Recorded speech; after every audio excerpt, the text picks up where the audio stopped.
ভরসা। ইব্রাহিম জি মূর্তিকে ভেঙেছে, আরে আমাকে বলছেন কেন? ওই যে বড়জন কুড়াল ঘাড়ে করে আছে তাকে বলেন। ওই কি কথা বলতে পারে? তুমি তো আমাদের ব্যঙ্গ করছো দেখছি। এই যুবকেরা কে আছো? গর্ত খনন করো, খড়ি জমা করো, আগুন লাগিয়ে দাও, একে ফেলে দাও। ইব্রাহিম আলাইহিস সালাম নিঃস্ব মানুষ, দলও নেই, সংগঠনও নেই, বংশও নেই, কিছুই নেই, একেবারে কোনো কিছু করার ক্ষমতা নেই, একেবারে কিছুই নেই, সাথেও কেউ নাই।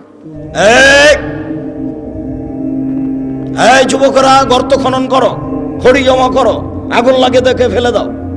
ধরে ফেলে দিল, কোনো ক্ষমতা নাই তার, নিঃস্ব মানুষ।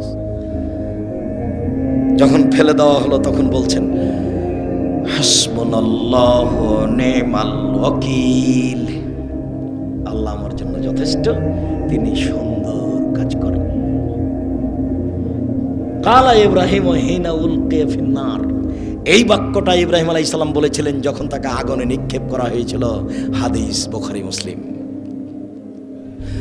হাসবুনাল্লাহু নি'মাল ওয়াকিল, বিপদে পড়ে গেছেন, শত্রু মুখামুখি, কি বলবেন? হাসবুনাল্লাহু নি'মাল ওয়াকিল। বক্তব্য শেষ হয়ে গেছে, আমার সামনে আসছে বৃষ্টির মতো ঢেল পাথর। ওই সময়তে আমাকে কোনো পাথর লাগেনি, ঢেল লাগেনি, তবে আমি স্টেজ থেকে নেমে দৌড় দিলাম, এক বাড়ি থেকে উঠলাম, তখন পায়ের স্যান্ডেল ছিল না, ও স্যান্ডেল পরার মতো পরিবেশ ছিল না। তখন আমি বলছিলাম হাসবুনাল্লাহু নি'মাল ওয়াকিল। কতদিন যে এরকম ঘটনা ঘটেছে, এখনো ওরকম নেই, এখন মানুষ কিছুটা সহ্য করছে। তখন যেন আমার কথাগুলো সমাজে একেবারে নতুন ছিল। এখন যারা বা মাঝাবি মানুষ তারাও একটু বুঝতে শিখেছে যে হাদিস জাল জয়ীব আছে। আমারই এক ক্লাস ফ্রেন্ড কামেল পাস একদিন বলছে ছি ছি ছি ছি ছি, আব্দুর রাজাক বলছে যে হাদিস জাল। এ হাদিস কে বর্ণনা করেছে? উমার। হ্যাঁ আপনারা বলেন তো উমার কি মিথ্যে কথা বলতে পারে? তখন জনগণ বলছে না। দেখেন আব্দুর রাজাক এই হাদিসকে মিথ্যে বলছে, যে হাদিস উমার বর্ণনা করে। জনগণ তো আর বুঝে না, জনগণ তো আর বুঝে না যে হাদিস কিভাবে নকল হয়েছে। ওই মাইকটার ওখানে আল্লাহর নবী, আপনাকে দেখাচ্ছি, ওই মাইকটার ওখানে আল্লাহর নবী। এবার আল্লাহর নবী থেকে কথা শুনছেন আমার ওই ভাইয়ের ওখানে আবু হুরায়রা রাদিয়াল্লাহু তাআলা, উনি সাহাবীর স্থানে, তারপরে সাহাবীর পরে তাবেঈর স্থানে, তারপরে তাবেঈর পরে ইনি একজন, তারপরে আমার স্থানে ইমাম বুখারী। এখন ইমাম বুখারী বলছেন আমি হাদিস শুনেছি আমার শিক্ষক মাখুল হতে। তিনি বলছেন আমি হাদিস বর্ণনা করছি আমার শিক্ষক নাফে হতে। নাফে বলছেন আমি হাদিস নকল করছি আমার শিক্ষক আবু হুরায়রা হতে। আবু হুরায়রা বলছেন আমাকে আল্লাহর নবী বলেছেন। এইভাবে হাদিসের সূত্র আছে। তো ইনি বাড়িতে বসে বসে আরবি বানালছেন, দিয়ে এইভাবে রেডি করেছেন। কথা বুঝেননি? তার নাম জাল হাদিস, তার নাম জাল হাদিস। দেখবেন আপনি মুখামুখি দেখবেন, মুখামুখি দেখেন, একবারে মুখামুখি। বেশ কিছু হাদিস আছে দাড়ি চাঁচা যাবে না, ছোট করা যাবে না, দাড়ি বড় করো। নবীগণের বৈশিষ্ট্য 10টি, পৃথিবীর সকল নবীর বৈশিষ্ট্য 10টি। 1, দাড়ি ছেড়ে দাও, ইচ্ছে মতো বড় হবে। 2, মোচ কেটে ফেলো, ব্লেড ব্যবহার করা হবে না, মোচ কাটতে হবে, মোচ থাকবে দেখে পুরুষ মনে হবে। দাড়ি আর মোচ চেঁচে ফেল দিলে ওকে বেটি ছেলে মনে হবে, মহিলা মানুষ, তখন তার উপরে অভিশাপ হবে। দাড়িও নাই মোচও নাই, তখন ও নারী, তারপরে অভিশাপ, তারপরে অভিশাপ, তারপরে অভিশাপ। মোচ থাকবে, দাড়ি থাকবে, পুরুষ মনে হবে, আর পুরুষত্বা শক্তি কমবে না। তখন নারী বুঝতে পারবে। ওই বোকা মহিলা তো বুঝেনি, তাই দাড়িকে খারাপ মনে করছে। ও যদি বুঝতে পারতো যে দাড়ি থাকলে পুরুষত্বা শক্তি বাড়ে, তাহলে তো বলতো না তুমি আরো দাড়ি রাখো, তুমি আরো দাড়ি রাখো, তুমি আরো দাড়ি রাখো। ও তো ওর বুঝেনি ধর্মের ব্যাপার। 2, বগলের লোম উঠিয়ে ফেলো, নারী পুরুষ একই হুকুম, ব্লেড চলবে না, নবীগণের বৈশিষ্ট্য। 3, 4 নখ কেটে ফেলো, নবীগণের বৈশিষ্ট্য। যত পুরুষ নারী আছেন বিছানে ঘুমাবেন না, আগে নখ কাটবেন তারপরে। এই ছেলে, দোকানে চা করছো, তোমার নখ বড় কেন? তুমি আর শরম পাও না? তুমি মুসলমানের বাচ্চা, নখ বড় কেন? তুমি আজকে নখ কেটে ঘুমাবা। উপস্থিত বৈঠকের মুসলিম বোন আপনাকে বলছে, এই মেয়ে, নখ বড় কেন তোমরা? তোমার বাপ দেখে না? তোমার মা দেখে না? দুনিয়াতে এমনি আছো নাকি? বাপ নাই তোমার, মা নেই তোমার? খারাপ লাগে? তোমাকে খারাপ লাগে শুনতে? খারাপ লাগে কেন? তোমার বাপ আছে তো তোমার নখ বড় কেন? তোমার মা আছে তো তোমার নখ বড় কেন? কিসের তোমার বাপ মা? তোমার বাপ উপার্জন করবে গার্মেন্টসে, সেই জন্য তোমার বাপ। আর তোমার মা তেল বেশি করে দিয়ে ভাত রান্না করে দিবে তরকারি, সেই জন্য ও মা না। রান্না করতে কাজের মেয়েও পারে, কাজের মেয়ে বলতে পারে না এই নখ কাটো, তোমার মা বলতে পারে এই নখ কাটো। এই মেয়ে, তোমাকে বলছি, তুমি যদি নখ রেখে ঘুমাও, তুমি আমার বক্তব্যের সাথে মুনাফিকি করেছ। এই মেয়ে, তুমি যদি আজ রাতে নখ রেখে ঘুমাও, তুমি আমার বক্তব্যের সাথে মুনাফিকি করেছ। তোমার এখানে বক্তব্য শুনতে আসা ঠিক হয়নি, তুমি আমার বক্তব্যের সাথে মুনাফিকি করো না। নিচের লোম পরিষ্কার করতে হবে, ঊর্ধ্বে টান 40 দিন, পুরুষ নারী একই হুকুম। ব্লেড ব্যবহার করা যাবে না, এ কথা মিথ্যা। যা দিয়ে সম্ভব, যেভাবে সহজ সেভাবেই পরিষ্কার করবে, নারী পুরুষ একই হুকুম। যেটা বলতে যাচ্ছিলাম, একাধিক সহিহ হাদিস, দাড়ি ছেড়ে দিতে হবে। তিরমিজিতে একটা হাদিস আছে, জাল হাদিস, আল্লাহর নবী তার দাড়ির 2 পাশ থেকে এবং সামনে থেকে কেটে ছোট করতেন। ওটাও হাদিস, এটাও হাদিস। বুঝাতে পারলাম না? আমি কি বুঝাচ্ছি তা বলতে পারেন, বুঝতে পারেননি মনে হয়। তার মানে দাড়ি রেখে দিতে হবে, এটা বুখারী মুসলিমের সহিহ হাদিস। আর দাড়ি কেটে ফেলতে হবে, নবীও কাটতেন, এটা কোন হাদিস? জাল হাদিস, এটা মানুষে বসে বসে বানালছে। বুঝতে পারলেন না? মুহাম্মদ সাল্লাল্লাহু আলাইহি সাল্লাম বলেন, মহিলার দিকে লক্ষ্য করা যাবে না। আল্লাহর নবী হঠাৎ যদি কোনো মহিলার উপরে চোখ পড়ে যায় তাহলে কি করব? তখন আল্লাহর নবী বললেন, তুমি তোমার মুখটা তার থেকে সরিয়ে নিবা। তার মানে টিভির পর্দার দিকে তাকিয়ে তার খবর শোনা যাবে না। কোনো মানুষ যদি টিভিতে খবর শুনতে চায় তাহলে তাকে এইভাবে বসতে হবে। রং মাখানো পতিতালয়ের মেয়ে টিভির পর্দাতে এসে বক্তব্য দিচ্ছে, আপনি তার দিকে চোখ রেখে আছেন, তখন আপনি পরহেজগার? ছি ছি ছি ছি, একটু লজ্জা লাগে না? একটু শরম হয় না? একটু হায়া লাগে না? বেটা তাহাজ্জুদ পড়ে, মাথায় টুপি দিয়ে থাকে, একটু শরম করা দরকার। খারাপ লাগছে? খারাপ লাগবে কেন? বসেন কেন? বসবেন কেন?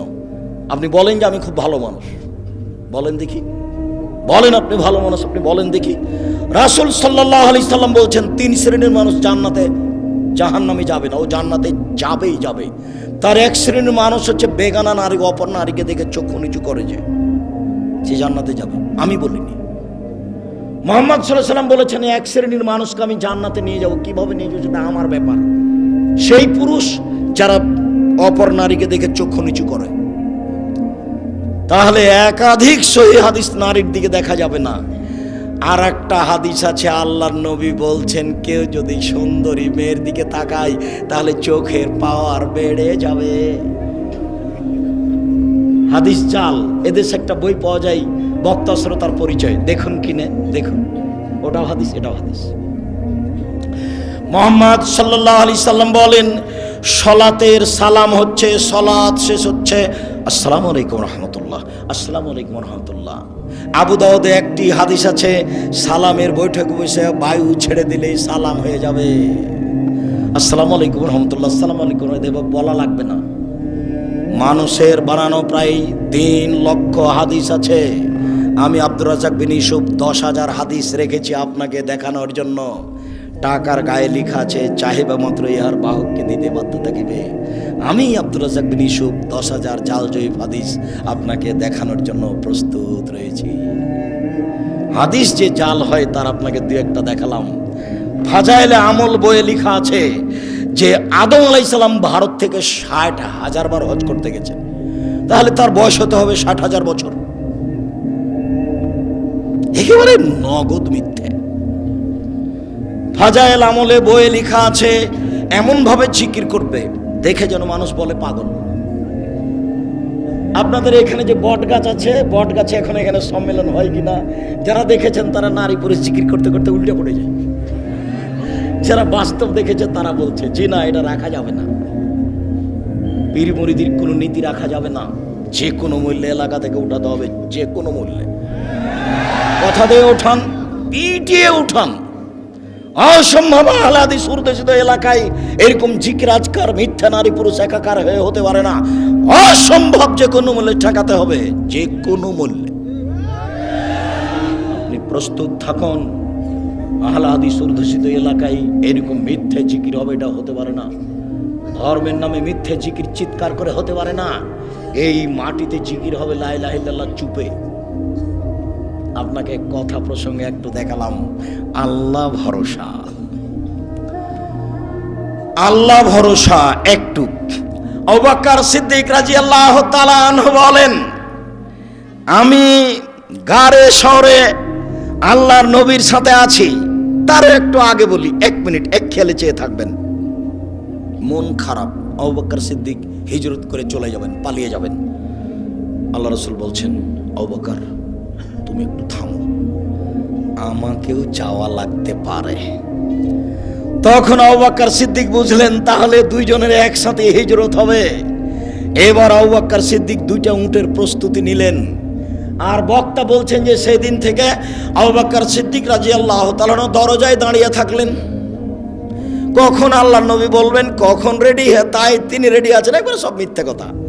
তখন উনি বুঝলেন যে আমাকে বের হতে হবে, 2টা উট রেডি। হঠাৎ একদিন দুপুরের সময় আয়েশা রাদিয়াল্লাহু তাআলা বলছেন, আমার বাপ মা খালি দিন ধর্ম, খালি দিন ধর্ম। মুহাম্মদ সাল্লাল্লাহু আলাইহি ওয়াসাল্লাম আমাদের বাড়িতে সকালে আসেন, বিকেলে আসেন, সকালে আসেন, বিকেলে আসেন। ঠিক একদিন দুপুরের সময় এসে বলছেন, ঢুকে বলছেন, আবু বকর সিদ্দিক, জি মেয়ে দুটাকে আপনার পরিবারের, এদেরকে সরতে বলেন। জি না, সরবে না। কি বলছেন বলেন। তার মানে আমি আবু বকর সিদ্দিক যেমন, আমার মেয়েরাও তেমন 19-20 হবে না। আমি বুঝতে পারছি আপনার কথা গোপন, কিন্তু আমাকে বলা যেমন, আমার মেয়েদের সামনে বলা তেমন, কোনো সমস্যা নেই। ওটা আয়েশা, এটা আসমা। বুঝতে পারেননি মনে হয়। বাপ যেমন বেটা তেমন, বাপ যেমন বেটি তেমন। অর্ডার হয়ে গেছে, চলে যেতে হবে। ঠিক আছে, বের হয়ে গেলেন।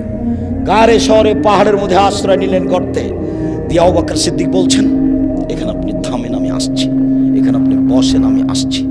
ওখানে সব মিথ্যা কথা লেখা আছে, যে সব গর্তগুলিকে আবু বকর সিদ্দিক ছিদ্রগুলো বন্ধ করছিলেন, সাপ তাকে দংশন করতে পারে।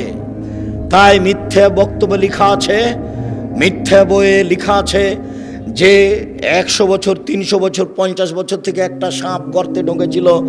একদিন মুহাম্মদ সাল্লাল্লাহু আলাইহি ওয়াসাল্লাম এখানে আসবেন, তাকে দেখবো এই জন্য। এবার সব গর্তগুলো বন্ধ করলেন আবু বকর সিদ্দিক, মাত্র একটা গর্ত খালি, আর কাপড় নেই। তখন গর্তের মুখের উপরে পা দিলেন। এবার সাপ দেখছে গর্তের মুখ বন্ধ, তাহলে আমি কিভাবে মোহাম্মদকে দেখব? তো দংশন করলেন। বিষে কালো হয়ে গেল, চোখের পানি ঝরে মোহাম্মদ সাল্লাল্লাহু আলাইহি ওয়াসাল্লাম ঝরলো। মোহাম্মদ সাল্লাল্লাহু আলাইহি ওয়াসাল্লামের ঘুম ভেঙে গেল। তিনি বলছেন, তোমার এরকম কোনো অবস্থা? বলে, আমাকে সাপে দংশন করেছে। দেখি কোথায়? এই যে এখানে। একটু থুতু দিয়ে লিখছে, এগুলো মিথ্যে কথা, এগুলো নগদ মিথ্যে। ওই গর্তের মুখের উপরে ঘুঘুর ডিম দেওয়া আছে। ঘুঘু মানে মাকড়সার জালে ঘুঘু ডিম দিয়েছে, একবারে নগদ মিথ্যে কথা, মিথ্যার নগদ প্রমাণ। আবু বকর সিদ্দিক রাদিয়াল্লাহু তাআলা আনহু বলছেন, কুলতু লিন নবী সাল্লাল্লাহু আলাইহি সাল্লাম, আমি আল্লাহর নবীকে বলছেন, আমি আল্লাহর নবীকে বললাম, আল্লাহর নবী, লাউ নাজারা আহাদুহুম তাহতা কাদামাইহি, ওরা যদি কেউ পায়ের দিকে দেখে, ওই যে ওরা যদি কেউ পায়ের দিকে দেখে, লাভ সরানা, তারা আমাদেরকে দেখে নিবে। তখন আল্লাহ রাসূল বলছেন, মা জান্নাকে আবু বকর, আবু বকর আপনি কি মনে করেন? আপনি কে মনে করেন আমরা দুইজন? আল্লাহ সালেহুমা, আমাদের তৃতীয় জন আল্লাহ। অসম্ভব, ওরা আমাদেরকে দেখতে পারে না। লা তাহজান ইল্লাল্লাহ মা'না, আপনি চিন্তা করবেন না, আল্লাহ আমাদের সাথে আছেন। আপনি কি মনে করেন আমরা দুইজন? তৃতীয় জন আল্লাহ। আল্লাহ ভরসা, দেখেন আল্লাহ ভরসা। ফিরআউন পিছে পিছে ছুটে যাচ্ছে, মূসা আলাইহিস সালাম আগে আগে পালিয়ে যাচ্ছেন। সামনে কুলসুম সাগর, ডানে ফিরআউন, বামে ফিরআউন, পিছে ফিরআউন, সামনে সাগর। সঙ্গী সাথী বলছেন ইন্নাল্লাহ মুদরাকুন, আমরা বন্দী, আমরা আটকা পড়েছি, আমরা বন্দী, আমরা আটকা পড়েছি। তখন মূসা আলাইহিস সালাম বলছেন কাল্লা, কখনো নয়, অসম্ভব, এটা হতে পারে না। বলেন কি? কাল্লা, কখনো নয়, অসম্ভব, এটা হতে পারে না। ইন্না মায়া রব্বি, আমার সাথে আমার প্রতিপালক রয়েছেন, সায়াদিনী, তিনি আমাকে পথ দেখাবেন। কোনো পথই নাই, কোনো পথই নাই, বাঁচার কোনো পথই নাই। ডানে ফেরাউন, বামে ফেরাউন, পিছনে ফেরাউন, সামনে সাগর। মূসা আলাইহিস সালাম বলছেন কখনো নয়, অসম্ভব, হতে পারে না। আল্লাহ আমার সাথে আছেন, তিনি আমাকে পথ দেখাবেন। আল্লাহ ভরসা, বুঝতে পারছেন না? এর নাম আল্লাহ ভরসা। দেখেন গাল্লা খাতেল আবওয়াব, সব দরজা জুলাইখা বন্ধ করে দিল। জুলাইখা সব দরজা বন্ধ করে দিয়ে বলছে হাই তালাক, এইসব তুমি আমার সাথে চেনাই লিপ্ত হও। তখন ইসব বলছেন মাশাআল্লাহ, আমি আল্লাহর কাছে আশ্রয় চাই। বলো কি তুমি, বলো কি তুমি? ইন্না রাব্বি হাসানা মাসায়া, আরে তোমার স্বামী আমার মালিক, তিনি আমাকে ভালো থাকতে দিয়েছেন, ভালো খেতে দিয়েছেন, আমি অন্যায় করতে পারি না, তোমার সাথে আমি অন্যায় করতে পারি না। এই বলে ইউসুফ আলাইহিস সালাম দৌড় দিয়ে পালাতে চাইলেন। পিছন দিক থেকে জুলাইখা জামা টেনে ধরলো। আগে আগে বের হয়ে যাচ্ছেন ইউসুফ, পিছনে পিছনে যাচ্ছে, আগে আগে যাচ্ছেন ইউসুফ, পিছনে পিছনে যাচ্ছে জুলাইখা। যখনই বের হলেন তখনই সামনে হলো জুলাইখার স্বামী, এক জায়গায় তিনজন, ইউসুফ, জুলাইখা, জুলাইখার স্বামী। দেখে জুলাইখা কথা উল্টে দিল। জুলাইখা বলল এ দেখেন, এ দেখেন, এ দেখেন, যাকে আপনি লালন পালন করেন, দেখেন তার চরিত্র কত খারাপ, সে আপনার স্ত্রীর সাথে অন্যায় করতে চাই, এর কি শাস্তি হতে পারে? আরে আপনি দেশের বাদশা, কি শাস্তি উল্লেখ করবেন? আমি জুলাইখা বলছি ওকে যথাযথ পিটন দিতে হবে, নইলে জেলখানায় বন্দি করতে হবে। 12 বছর জেল হলো। 12 বছর পরে সরকারের পক্ষ থেকে লোক এসেছে, এইসব আপনাকে সরকার ডেকে পাঠিয়েছেন, আপনি বের হন জেল থেকে। তখন এইসব বলছেন যাও, সরকারকে বলো এইসব জেল থেকে বের হবে না যতদিন পর্যন্ত জুলাইখা জাতির সামনে ঘোষণা না দিয়েছে। আমি জুলাইখা বলছি আমি অন্যায় করেছি, এইসব অন্যায় করেনি, এইসব এখানে সত্যবাদী, আমি মিথ্যাবাদিনী মহিলা। এই কথা জাতির সামনে ঘোষণা না দেওয়া পর্যন্ত আমি এইসব জেল থেকে বের হব না। আমি আপনাকে যেটা বলতে চাচ্ছি, এই ছেলে, কোনোদিন কোনো মেয়ে মানুষের সাথে মোবাইলে গল্প করো না।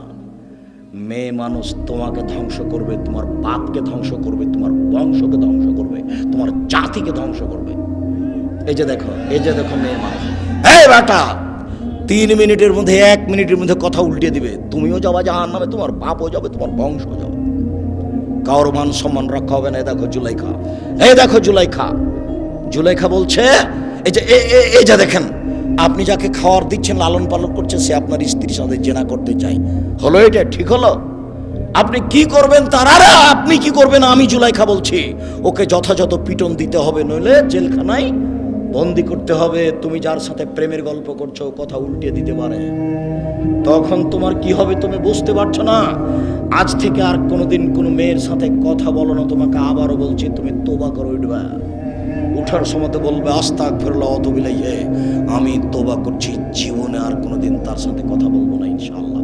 এই ছেলে, তোমাকে আরো একটা বলে দিচ্ছি, তুমি এদিকে খেয়াল করো তো।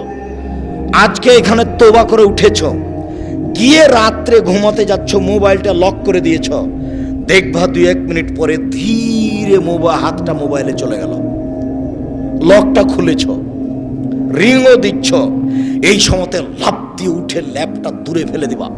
দূরে ফেলে দিয়ে একবারে ঘর থেকে বের হয়ে বলবা নাউজুবিল্লাহি মিন জালিক, এই শয়তান তোর মুখে লাথি মারি, নাউজুবিল্লাহি মিন জালিক, এই শয়তান তোর মুখে লাথি মারি। আর এই পাটা মাটির উপরে রেখে তুমি এই করবো, ঘষবা, তোর মুখে লাথি মারি, তোর মুখে লাথি মারি, তোর মুখে লাথি মারি, নাউজুবিল্লাহি মিন জালিক। তুমি 2-1 মিনিট করো, দেখবা তুমি স্বাভাবিক হয়ে গেছো। সারা রাত আর ও তোমার কাছে আসবে না। তুমি যে তোবা করে গেছো, এই জন্য তোমার ঘরে খালি শয়তানে এমনভাবে ভিড় লেগেছে তুমি দেখলে অজ্ঞান হয়ে যেত। শয়তানের কাজ ইহুদির কাছে নেই। শয়তান জানে যে ইহুদি জাহান্নামে যাবে। শয়তানের কাজ খ্রিস্টানের কাছে নাই। শয়তান জানে যে খ্রিস্টান জান্নাতে যাবে। শয়তানের কাছে হিন্দুদের কাছে নাই। শয়তান জানে যে ওরা জাহান্নামে যাবে। স্কুল কলেজ থেকে শয়তান চলে এসেছে কেন? যুবক যুবতীর উরু রানের উপরে মাথা দিয়ে বসে আছে। তখন শয়তান বলছে তাহলে আমি আর কি করবো, আমি তো এটা করাতাম, তো ওরাই যখন করছে তখন আমি যাই। তো এখন আমি যাব কোথায়? যে বলেছে আর কোনোদিন প্রেমের গল্প করব না তোর সাথে, তোবা করছি, আমার কাজ ওখানে। তোকে আজকে রাত্রে ঠগাবোই ঠগাবো, তোকে আমি দেখে ছেড়ে দেবো। এই কথা তোমার সাথে বাজি লেগেছে ইবলিস। এই বেটা তোর সাথে বাজি লেগেছে ইবলিস। এই ছেলে তোমার সাথে বাজি লেগেছে ইবলিস। যখন ইবলিসকে আল্লাহ বলেন এই আদমকে সিজদা করলি না কেন, তখন ইবলিস বলছে আমি সিজদা করব মানে? আদম মাটির তৈরি, আমি আগুনের তৈরি, তাকে কেন সিজদা করব? তখন আল্লাহ বলছেন সর সর এখান থেকে, সর, দূর হ। তখন ইবলিস বলছে হ্যাঁ দূর হয়ে যাব, তবে আমাকে একটা ক্ষমতা দিতে হবে। কি? আজীবন বেঁচে থাকবো। ঠিক আছে দিলাম। আর একটা, আদমের ছেলে মেয়েকে দেখে ছেড়ে দেবো কিভাবে জান্নাতে যায়। আমি যাব জাহান্নামে আর ওরা যাবে জান্নাতে। আমি ওদের দেখে ছেড়ে দেবো কিভাবে জান্নাতে যায়। তাহলে কথোপকথন মুখামুখি কার সাথে হচ্ছে? আল্লাহর সাথে। কার? ইবলিসের। ইবলিস আল্লাহর সাথে চুক্তি করেছে তোমাকে দেখে ছেড়ে দিয়ে তুমি কেমনে জান্নাতে যাও, যার জন্য তুমি তোবা করার সাথে সাথে তোমার ঘরে এসে ঢুকেছে। আরেক মিনিট দেখো, এক মিনিট এদিকে দেখো, এদিকে। আদম জি ফল খাবেন না, যেমন বলেছেন ফল খাবেন না, তেমনি ইবলিস এসে বলছে আমি ভালো মানুষ, আপনি আমার কথা শোনেন, আমি উত্তম পরামর্শ দাদা, আমি ভালো মানুষ, আপনি আমার কথা শোনেন। তারপর আর নাই। হাওয়া কি করা যায়? হাওয়া কি করা যায়? তা হাওয়া বলছেন খাও না। তো যখন বলছে তো সে তো ভালো মানুষ, কি করে আবার চলে এসেছে। আরে আমি ভালো মানুষ, আমার কথা শোনেন, আল্লাহ আপনাকে জান্নাতে রাখবেন না সেই জন্য এই কথা বলেছে। আপনি খান, জান্নাতে থাকবেন। আমি খুব ভালো মানুষ, আমি কল্যাণ কামনা করি, আপনার কল্যাণ কামনা করি। তারপর আর নেই। হাওয়া কি করা যায়? খান না, বলছে তো ভালো। এভাবে বলতে বলতে খেয়ে নিয়েছেন। যেমন খেয়েছেন তেমনি আল্লাহ বলছেন আমি নিষেধ করলাম যে আমি। তখন দুইজন মিলে বলছেন রব্বানা যালামনা আনফুসানা ওয়া ইল্লাম তাগফির লানা ওয়া তারহামনা লানাকুনান্না মিনাল খাসিরিন। হে আমাদের প্রতিপালক, তুমি যদি দয়া না করো, তুমি যদি ক্ষমা না করো, তাহলে আমরা অপরাধীদের অন্তর্ভুক্ত হব। আমরা নিজেদের প্রতি অন্যায় করেছি, তুমি যদি দয়া না করো, তুমি যদি ক্ষমা না করো, তাহলে আমরা পাপীদের অন্তর্ভুক্ত হব। মরা পর্যন্ত দুইজনের কথা বলেছেন, মরা পর্যন্ত। আর সব নিজের ছেলে মেয়েকে বলে গেছেন, আপনাকে বলেছেন। আপনি কি বলবেন? রব্বানা যালামনা আনফুসানা ওয়া ইল্লাম তাগফির লানা ওয়া তারহামনা লানাকুনান্না মিনাল খাসিরিন। কে বলেছেন? আমার বাপ বলেছেন। কে বলেছেন? আপনার বাপ বলেছেন। কে বলেছেন বলেন তো দেখি? আদম আলাইহিস সালাম বলেছেন। অতএব আমাকে আপনাকে বলতে হবে খুব শয়তান, ও হলো শয়তান। এইবার আপনাকে খালি যদি কথা বলিয়ে দিতে পারে মেয়েটার সাথে, বেটা তোবা কোথায় গেল রে তোর? এই বেটা তোর তোবা কোথায় গেল? ঠিক করেছিস তুই রে বেটা, তুই কথা বলেছিস, আমি এটা চাচ্ছিলাম, বাস থাক, এবার আমি যাই।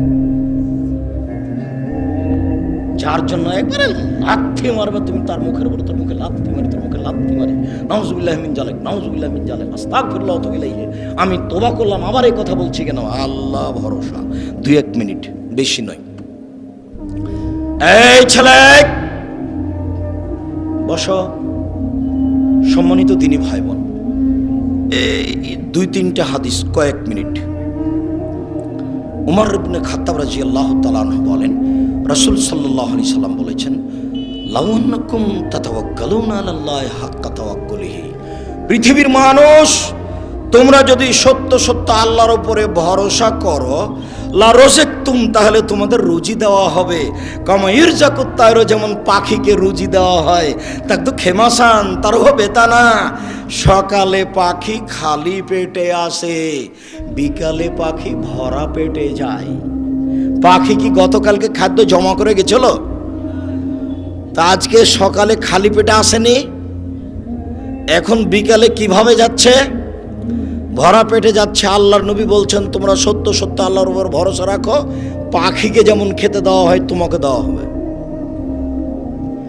আবু হুরায়রা রাদিয়াল্লাহু তাআলা আনহু বলেন, নবী করিম সাল্লাল্লাহু আলাইহি সাল্লাম বলেছেন, আমার উম্মতের ৭০,০০০ মানুষ হিসাব ছাড়াই জান্নাতে যাবে।